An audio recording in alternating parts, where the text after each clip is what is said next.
There's a strange kind of power in being underestimated, a quiet, unspoken advantage that most people never see coming.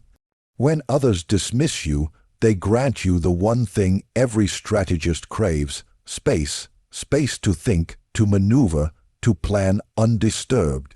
It's something Niccolò Machiavelli understood long before business and politics became modern battlegrounds. He recognized that perceived weakness, whether genuine or carefully crafted, could be a cloak, one that shields strength until the right moment arrives. Think about this. When people believe you're not a threat, they're less concerned with watching you. They miscalculate. They lower their defenses not because you're brilliant at deception yet, but because they assume there's nothing to guard against. Rarely do powerful moves come from those we overlook. And that's precisely what gives such moves their sting. It's an old trick of empires and emperors. Never deny how others perceive you, just quietly rewrite the limits of what you're capable of on your own timeline. To be underestimated is to be given a gift masquerading as insult. Because when someone misjudges your competence, or your ambition, or your impact, they reveal more about themselves than they do about you. They tell you where they're vulnerable, where they aren't paying attention, where they think victory is already assured. And while they broadcast confidence, you observe, you learn, you grow, you exploit what they never thought they'd have to defend. Machiavelli never romanticized power. He said quite bluntly that it is better to be feared than loved, if you cannot be both. But hidden between the lines of asterisk, the Prince asterisk is another lesson, one more dangerous in its subtlety. Sometimes it's better to be invisible than either feared or loved. Because invisibility gives you freedom. Freedom from scrutiny, freedom from constraint, freedom from reputational expectation. And let's not confuse invisibility with lack of presence. You're there, in the room, in the conversation. You're aware, you contribute just enough to seem passive. Let them think you're agreeable. Let them tag you as inexperienced. Let them mistake your silence for lack of strategy instead of what it really is. Calculation. Let them talk. People love to talk when they think no one's keeping score. But you're keeping score, and one day they'll realize it too late. For now, when someone talks over you in a meeting, smirks at your suggestion, mocks your ambition, or patronizes your effort, don't correct them. Don't defend yourself. Let them believe what they want, because every time they dismiss you, they walk another step into the trap you're quietly setting. They write your story of insignificance with confidence, not realizing how fast a narrative can flip when truth is finally revealed. A powerful illusion requires patience. Napoleon once said, "Never interrupt your enemy when he is making a mistake." That aligns perfectly with Machiavellian thinking. Why would you interrupt someone who is already dismantling themselves? Let them build their flawed judgments like a house of cards, because when you step forward, you won't need to push hard. Just a whisper of real strength, authentic, undeniable, will make it all collapse. And you'll look like you came out of nowhere. But you didn't. You were there the whole time, watching, preparing. This isn't about revenge, it's about strategy. Petty anger burns fast and bright. It wants to be seen, to be validated. Strategy plays the long game in silence. Let others throw punches in public. You sharpen blades in private. Your ultimate move won't need to scream. It'll speak for itself in results, in status shifts, in irreversible outcomes. And when people ask, where did that come from? The answer will be simple. It came from being underestimated. Let them inspect your surface. Let them see only what you choose to reveal. Give them softness while you build steel beneath. Smile while they overlook you, Because when you finally act, it won't be with noise. It'll be with precision. And there's no defense against a strike that no one saw coming. It's one thing to be underestimated. It's another to make sure they stay that way. That's where the art of deception comes in, not the cartoonish kind we associate with villains, but the strategic, deliberate misdirection that allows you to operate with both freedom and precision. Machiavelli didn't advocate deception out of cruelty. He saw it as survival, as necessity.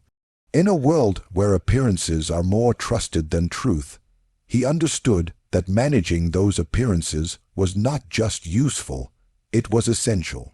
The trick, he suggested, is to master the performance. Everyone around you is watching, often without realizing they're watching. They're scanning for confidence, trying to measure competence, drawing conclusions from how you move, speak, dress, and react.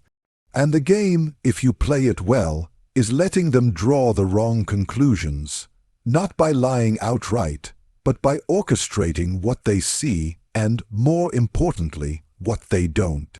Machiavelli warned that everyone sees what you appear to be. Few experience what you really are. That one sentence should live in the mind of anyone who wants to operate at a level above their competition. Because those words aren't just commentary, they are instruction. You don't need everyone to see your full hand. In fact, it's better if they don't. Show just enough to keep them assuming, hide enough to keep them guessing.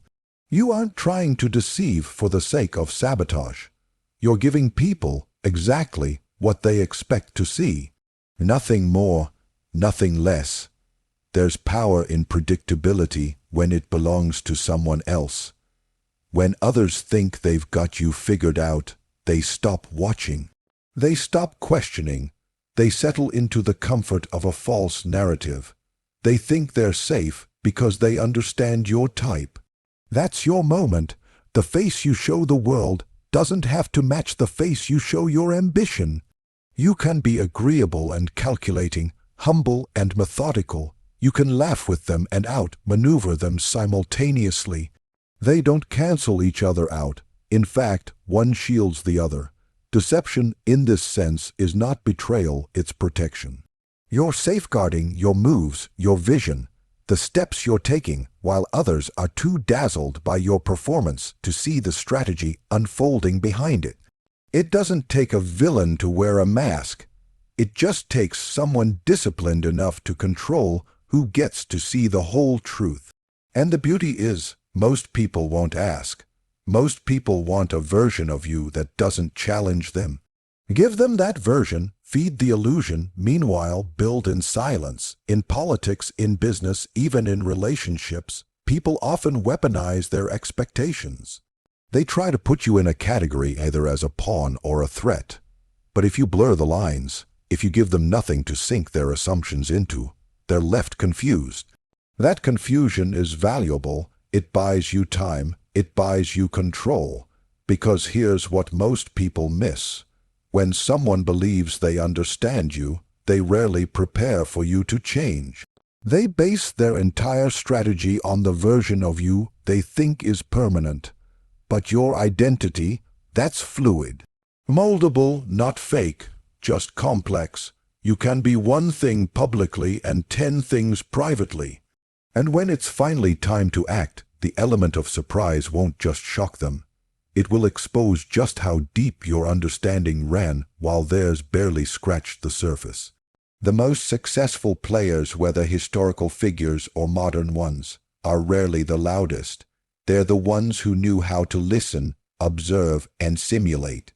The ones who understood that power doesn't always come from being feared right away. Sometimes it comes from leaning just far enough away from the spotlight that no one thinks to defend against you. Until it's too late, we tend to think deception is loud, filled with lies and dramatics. But real Machiavellian deception is quiet, elegant, almost boring. You let people form false conclusions on their own. It's not your job to correct them, just to collect the advantage. Bear in mind, this isn't about harming others. This isn't manipulation for manipulation's sake. It's about discretion, about ensuring that your plans aren't smothered by early interference, about keeping your momentum sacred until it's been sharpened enough to cut. When you wear the mask, you're in control of the stage. And when the moment comes to remove it, when you choose to let the curtain fall, your opponents won't just be surprised. They'll be exposed. Not because you misled them maliciously, but because they chose to stop looking deeper. They believed what they wanted to believe. And that was always part of the plan. The difference between winning and losing often comes down to timing. Not talent, not intelligence, not connections, just timing. And the cruel irony is that most people either rush too early or hesitate too long. Machiavelli understood this better than most. He didn't just advise rulers on how to use power, he warned them on when to use it. Because power applied at the wrong time is just noise. But power applied at the right time can change the course of history. Now, if you've already been underestimated, and you've mastered the art of appearing less than you are, your final edge is not just in what you do. It's in asterisk when asterisk you do it. The invisible attack is not just hidden in intention. It is hidden in asterisk patience asterisk. That's the third pillar of the strategy, positioning yourself quietly and waiting for the precise moment when your move doesn't just disrupt, it devastates. We live in a world obsessed with speed, launch fast, reply fast, win fast. But Machiavellian strategy demands the opposite: stillness, waiting, endurance. It doesn't mean doing nothing. It means doing the right things quietly, even slowly, so that when you do finally act, it looks sudden, it looks shocking, because they never saw it developing. This is true in every arena. In politics, the most effective reforms, good or bad, happen not when the idea is ready, but when the public is unguarded. In business, the most effective innovations do not dominate just because they're better, but because they emerge when competitors are too confident or complacent to respond in time. And on a personal level, the same rule applies. Strike when expectations are at their lowest. Speak when silence has made them assume you have nothing left to say. Seize the moment when no one is watching, because that's when no one is blocking. That's when the doors are open and the guardians are asleep. This is where the underestimated thrive. Because while others are focused on climbing loudly, proving themselves constantly, showing their ambition at every turn, you're doing something far more dangerous. You're watching. Observing plays out in real time. Keeping a pulse on the mistakes others are too anxious or too arrogant to notice they're making. And that observation gives you foresight. It tells you when the tide is turning, when the alliances are softening, when the leader is slipping, and that, right there, is your window. But here's what makes a well-timed move so devastating. Until that moment, you've presented no threat.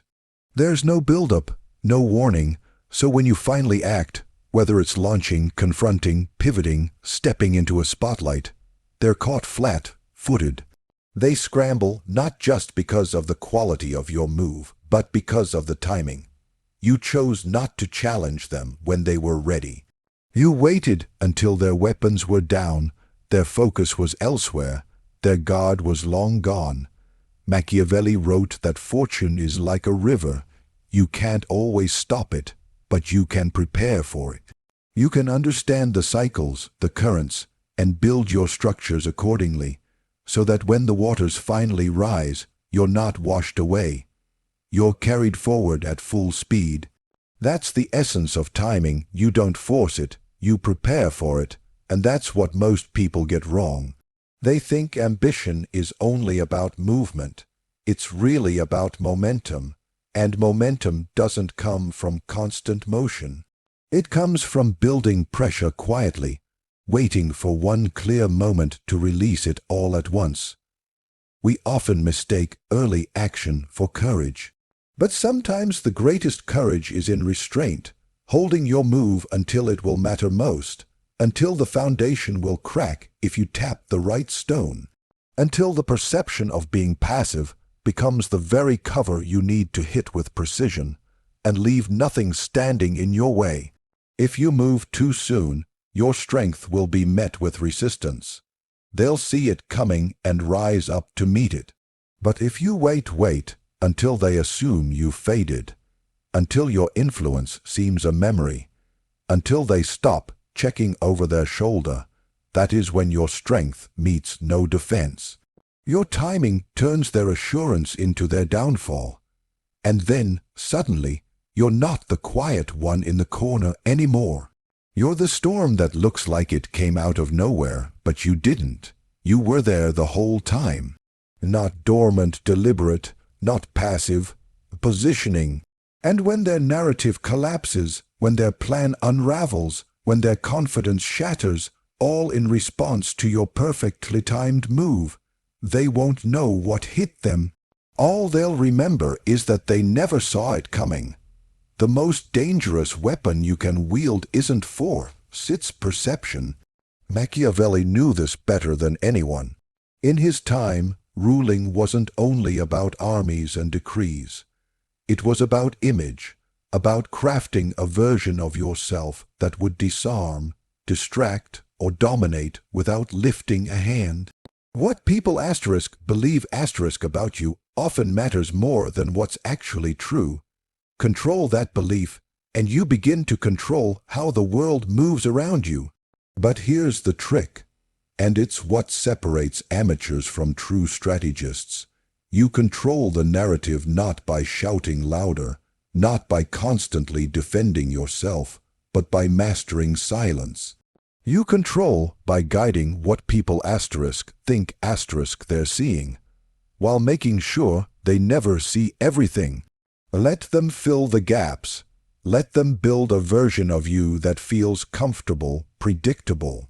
They will almost always fill in the blanks with their own assumptions, and those assumptions become your cover. Machiavelli wasn't interested in moral textbook heroes. He studied how real power behaved, and what he saw, what he dared to write down for others to learn, was that leaders were most effective when they understood the gap between appearance and reality. A prince, he said, must seem compassionate, honest, and faithful, but only when it is useful to do so. And that's the essence of this principle. You don't have to be the thing, only appear to be it, for as long as it serves your climb. And if it stops serving you, you shift the appearance. It sounds cold at first, but it's not about being fake. It's about choosing what to reveal. Think of it like a stage. Not everyone gets a backstage pass to your process, your plans, or your power. Most people only ever see the spotlight moments, and if you let those moments be filled with carefully chosen traits, restraint, humility, even a little strategic uncertainty, they'll draw a version of your story that makes sense to them, that comforts them, that keeps them from realizing the scope of your capability. In a world obsessed with attention, constant sharing, and keeping up appearances, there's a rare and devastating strength in staying quiet, in moving through rooms without feeling the need to explain, in letting others see what they expect even as you quietly rewrite your own path beneath the surface. This is what we mean when we talk about controlling the narrative without revealing your hand. It's not about lying. It's about curating. It's about knowing what's useful to show and what has more value kept in reserve. People tend to panic when they're misunderstood, but misunderstanding can be your best ally. The room might see someone harmless, passive, distracted, or even weak, and it would be easy to correct that assumption, to make a bold display, to let your ego rush to the front to announce how wrong they really are. But let it go. There's no benefit in correcting someone who is feeding you an advantage. if their misinterpretation gives you space, if it gives you freedom to move unchallenged, why interrupt it? Because while they're convincing each other that you pose no threat, while their name, dropping louder talents and pointing to other competitors, you're watching. You're learning. You start understanding the system, the personalities, the gaps no one thinks to guard.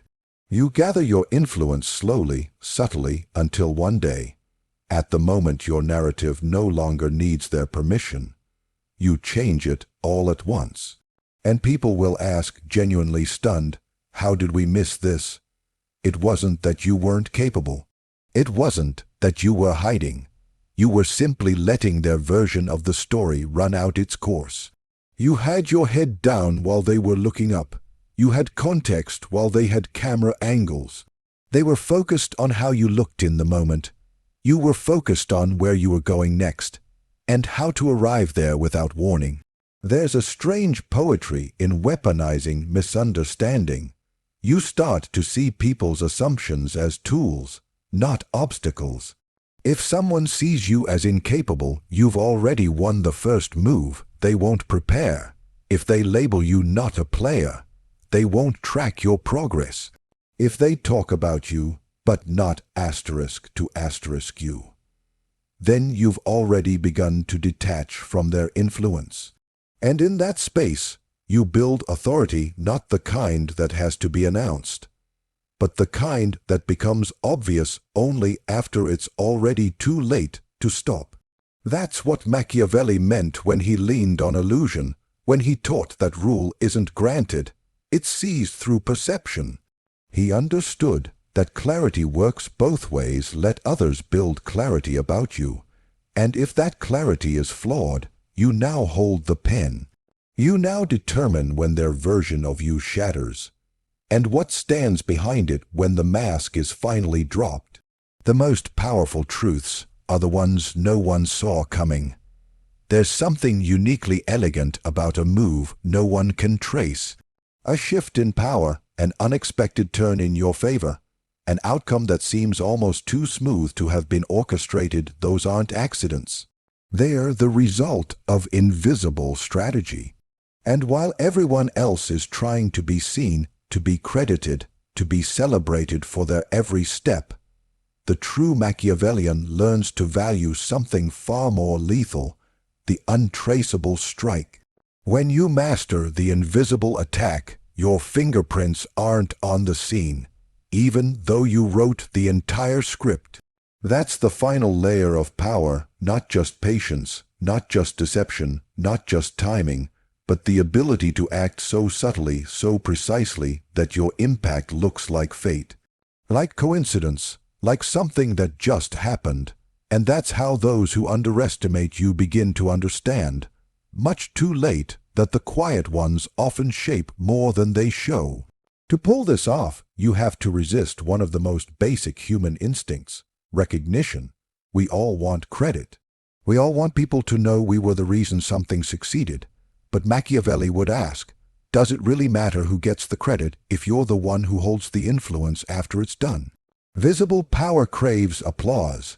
Invisible power builds empires, because when you're seen as the aggressor, the manipulator, the disruptor, you invite resistance.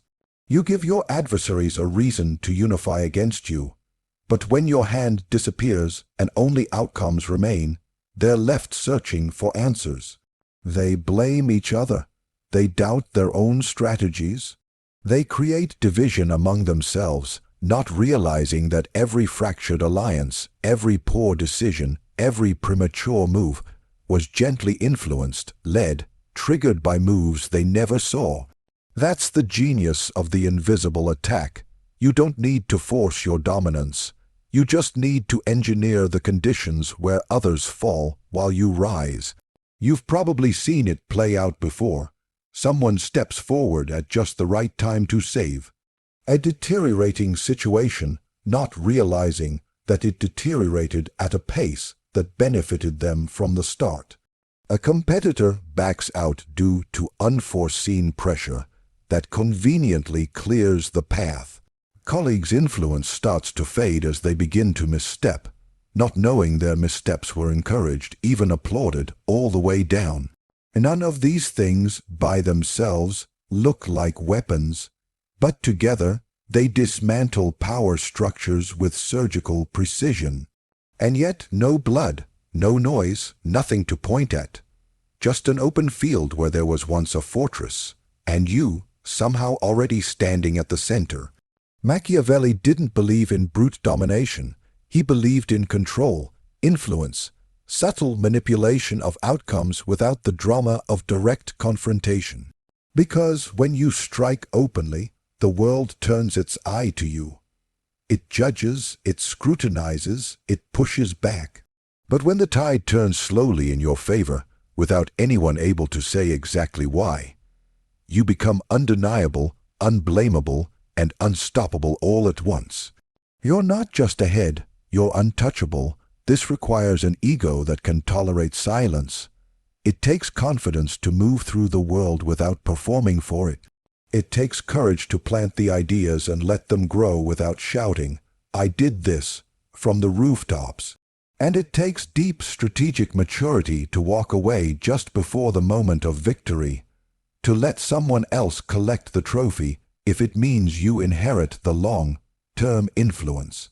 Because one public moment is never worth more than private control. Never. They may laugh when you're quiet. They may mock your stillness. They may dismiss your neutrality, your lack of spectacle. Let them. Every empire that ever fell learned too late that silence isn't weakness, it's preparation.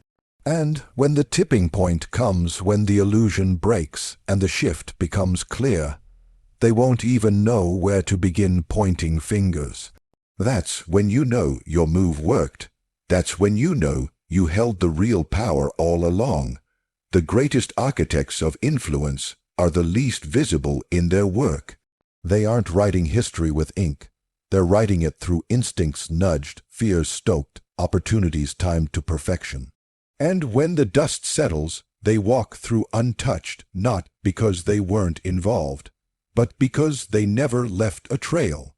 After all, the most powerful move is the one no one realizes you made.